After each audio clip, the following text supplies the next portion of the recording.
So in the last video we talked about the Henderson Hasselbalch equation, and we talked about how it would be useful in biochemistry.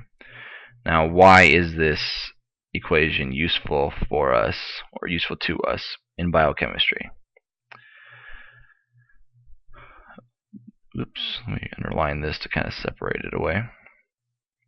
Now notice here, and when I wrote it last time, I wrote it as A minus over HA, and I want to talk about that really briefly, just as a review. We talked about how the pH equals the pKa plus the log of the conjugate base over the acid.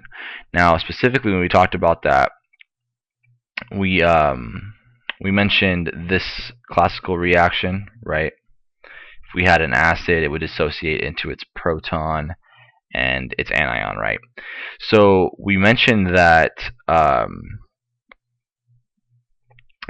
we called this is obviously the acid here, this HA, and an acid is a proton donor, so it donates its proton, this here, and it is left to exist as this anion here, which we call the conjugate base, right? I know I'm not writing out conjugate, forgive me for that, but I'm just trying to save space and time. In any case, this is the conjugate base, and this is the acid, right? We've established that before, and you probably already know that from GChem. So the Henderson Hasselbalch equation, what it allows us to do is it allows us to, if we know the pKa of a particular acid, right, which describes an acid's strength, more about that later, if we know the pH as well, then we can determine what the base to acid ratio is. And what that really means is that if we know the pKa, which is of a particular acid, and we know the pH of the environment of the acid, or of a solution that the acid is in, then we should be able to determine how much of that acid actually exists in this form, its protonated form, right, carrying that proton, versus how much is in the conjugate base form, how much exists as this anion.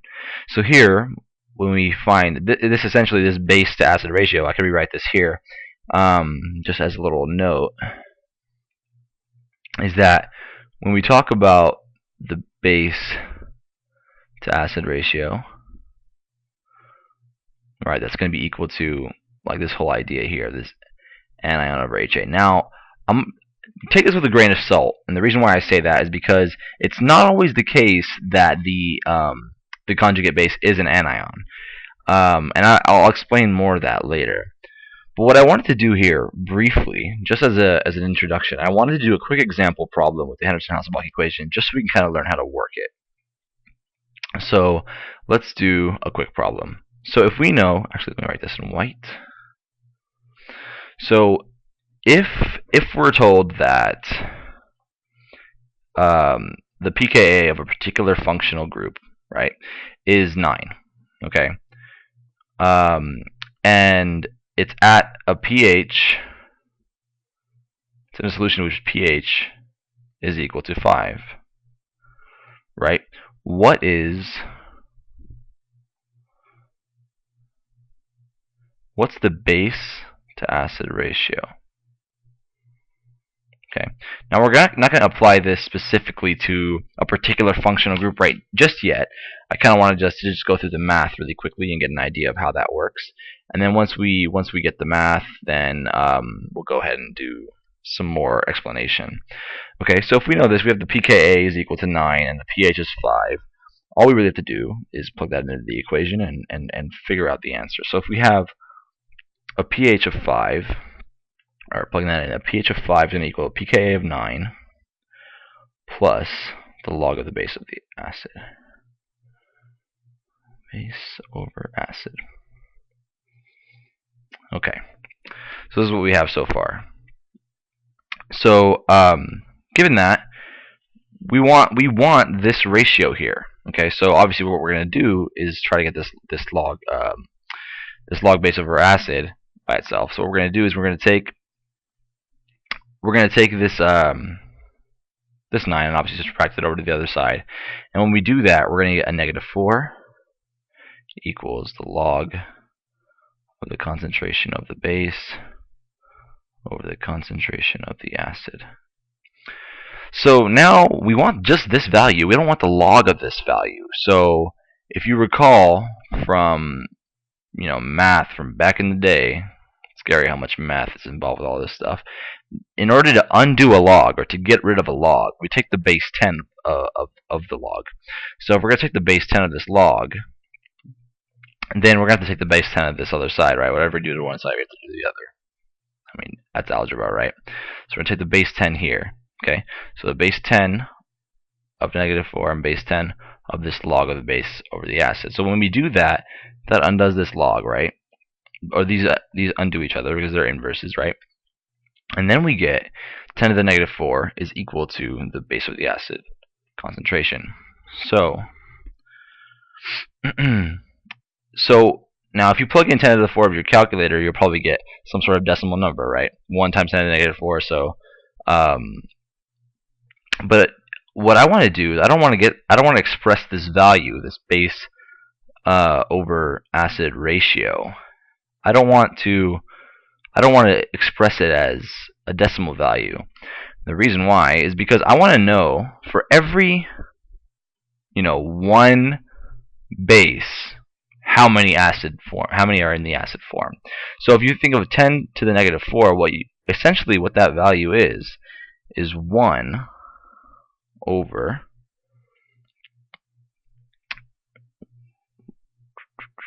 10,000, right? 1 with 4 zeros, and that's obviously equal to, what is it? 0.0001, whatever it is. But if you plug that into your calculator, you'll get the decimal value. But if you express it as a fraction like this, then what this is basically telling you is that for every one species in the base form, you will have 10,000 in the acid form, given that the pKa of your acid is 9 and the pH of the environment is 5. Now, we're going to talk about why that makes sense in just a second. Okay, so let me just repeat that really quickly. So basically, what this means is that if we're assuming that this case, right? If we're assuming this case, then our conjugate base is the A-, right? So this means that if we have this going on here, then that's the conjugate base, and the acid is the HA. So for every one anion we have 10,000 protonated acid, right? Okay. So what this tells us is, what this allows us to do, later we're going to talk about amino acids, and we're going to talk about amino acids a lot, but we're going to be interested in what a particular amino acid looks like at a given pH if we already know the pKa's of the functional groups. So more on that later, obviously, in future videos, but that's why this is going to be useful. Okay, so let's talk about why this even makes sense. Okay, so let's change this color back to white. Okay, so now what we talked about earlier briefly, although we talked about it briefly, we talked about what pKa sort of describes. Now, what I want you to do is I want you to think about pKa. Whenever you think about pKa, I want you to think specifically that this value tells us about the acid's strength. Okay?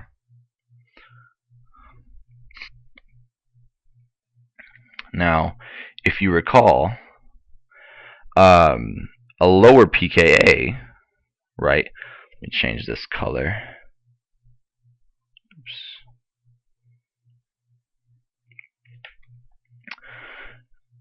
A lower pKa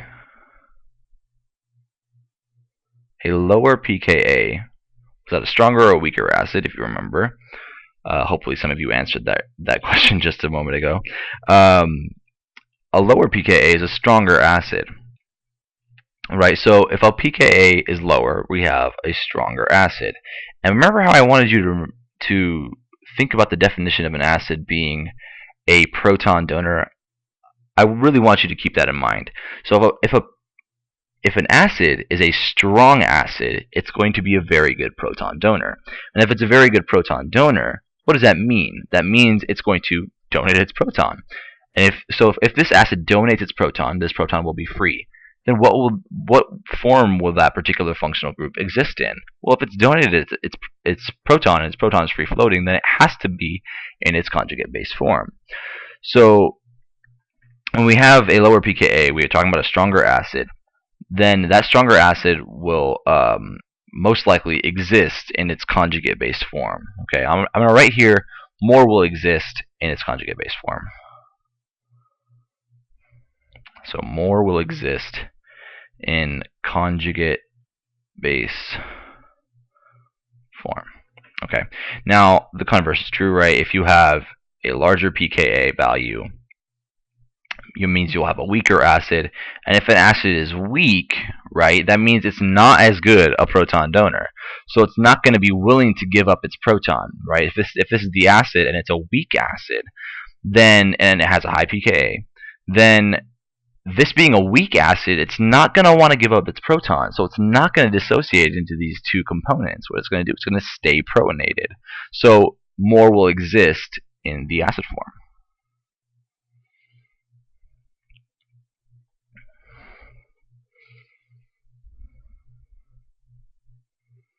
Okay. So now, what about pH? Why do we care about pH? Or why do you even consider pH? So keep this in mind for now. pKa tells us acid strength. Okay. But what about pH? What does pH do? So pH, it tells us, or it describes the environment. Okay, or describes the acidity or basicity of the environment. So it describes environment, right? Acidity or basicity. Right, and I'm sure you guys have all heard of this. You know, the whole idea that,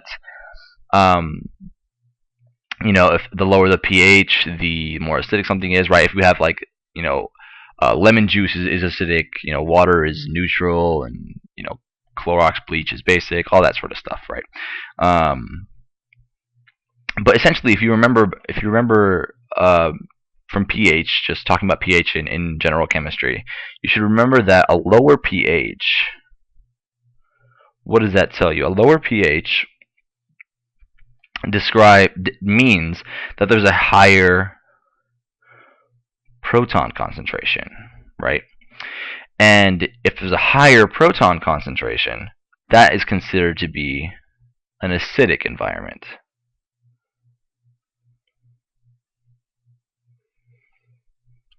Okay, and of course the opposite is true. If you have a higher pH, right, you have a lower H+ concentration, and that means you have a basic environment. Okay, so I'm boring you all with this, aren't I? That is very, very ugly the way I wrote environment. Sorry about that, but that does say environment. Hopefully. And what I want you to keep in mind is that when I say all these things, these pHs, they're always relative to something else. As with these pKa values, right? For both of these ideas, right? I'm gonna write here relative, okay? And the reason why is because if you're comparing, these are relative values. If you have two acids and they both have pKa's, and they have to have pKa's if they're acids, right? So if you know both pKa's, you can tell me which acid is stronger given its pKa. On the flip side, if you're given two solutions, and you have two pHs, then you can tell me which environment is more acidic or more basic based on that, right? So now, what's cool about the Henderson Hasselbalch equation is it kind of allows us to consider both of these variables and how that affects the functional group and what it'll look like. So now I'm going to talk about what the Henderson Hasselbalch equation predicts mathematically, but how to think about it qualitatively. So what we're going to do here is what happens. Okay, let's kind of like separate this, what I'm about to write here, right, from everything else. So what I want to talk about now is what happens when the pKa, what should you expect when the pKa is less than the pH? Because we just did a practice problem here. We said if the pKa here is 9, the pH is 5, what's the base-acid ratio? So we found that more base, well, excuse me, not more base. There was one base for every 10,000 acid. That means there's more acid right here than base.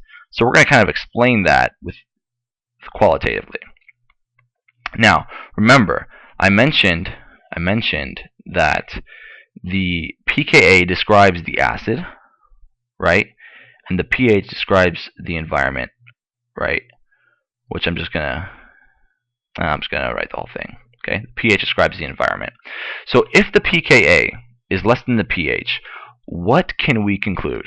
Okay, so we conclude here that if the pKa is smaller than the pH, the environment, right? The environment, that's very ugly. I'm really sorry. The environment is basic, right? Basic relative to the acid group, the functional group. Right? Again, I'm using the term relative here. I don't want to write acid group. Actually, I just want to write functional group. Obviously, it's particularly an acid, but I don't want to get everyone confused. Okay, relative to the functional group, right? Which obviously can be an acid if it has a pKa. So what does that mean? If the environment is basic relative to the functional group, right? Because its value is bigger than the pKa, right? What that means, excuse me, is that in the environment has a proton deficiency. What does that mean? Okay, so this is basically implying that the pH is high relative to the pKa. Over here, just a moment ago, we said if there's a high pH, low H+ concentration, that's a basic environment. So there's a proton deficiency in the environment. So what does that mean? Why do we care about that? So if there's a proton deficiency in the environment, that means the acid will donate protons to the environment, right? The functional group.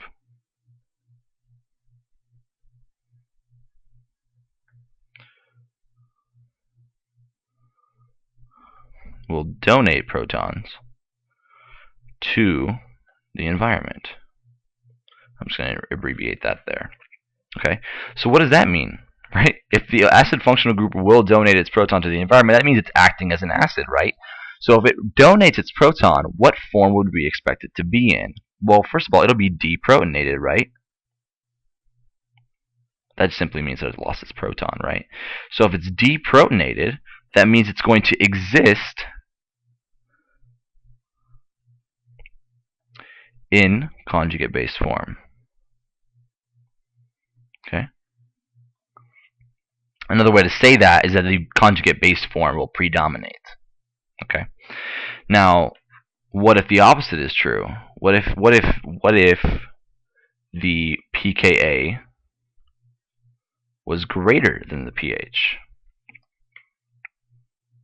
If the pKa is greater than the pH, well, then what happens? Well, now the pH is lower than the pKa, so the environment, right, is it going to be basic or acidic relative to the pKa or the acid group? The environment will be acidic, right? A lower pH describes an acidic environment. So the environment is acidic relative to the functional group. So the environment is acidic relative to the functional group, right? So if it's an acidic environment, there's a proton surplus.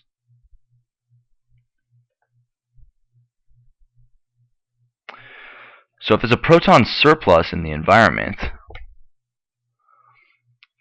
this means that the functional group, so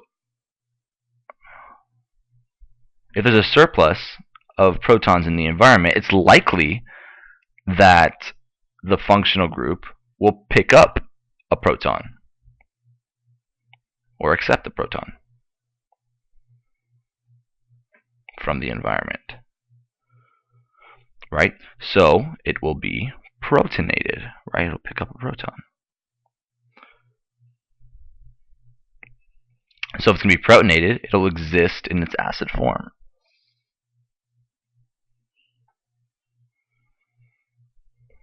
Okay. Now, what if the pKa is equal to the pH? Ooh, what happens then? If the pKa is equal to the pH, well, that's going to be kind of funny, right? Because now neither one, the pH, right, describing the environment, the environment is not acidic or basic relative to the functional group. So what happens here when the pKa is equal to the pH, we have 50%, oh goodness, 50% will exist in the base form, conjugate base form, and 50% will exist in the acid form. Right? Essentially, the amount in the base form will equal the amount in the acid form. Now, how do you kind of explain that with the Henderson Hasselbalch equation? Well, let's just do that really briefly, and that'll be the last thing we include in this video. So if we think about this over here, right over here, if the pKa, oops,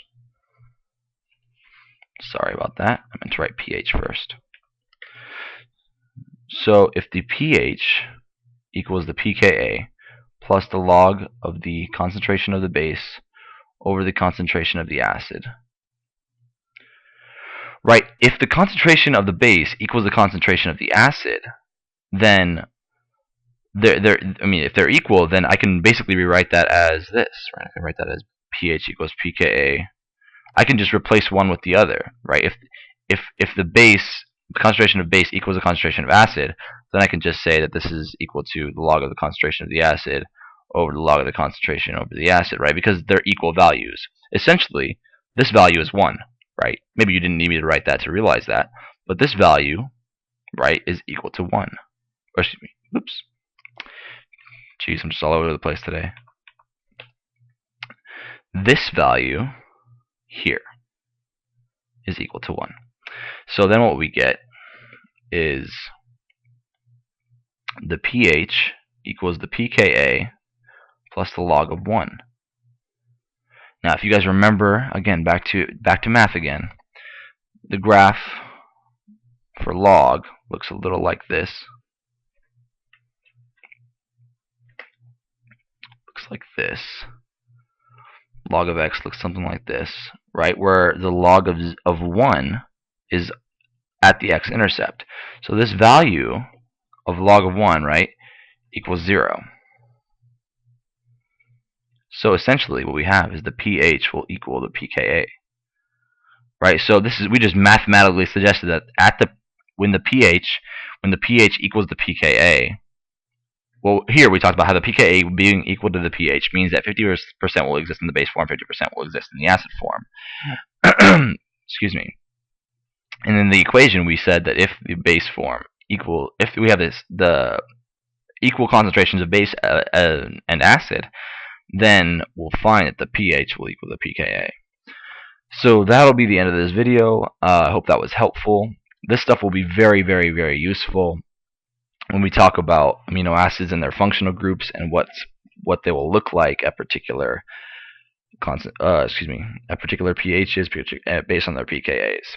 So the future videos will have some examples about this sort of stuff, and hopefully as we go along they'll make more and more sense. Thanks for watching.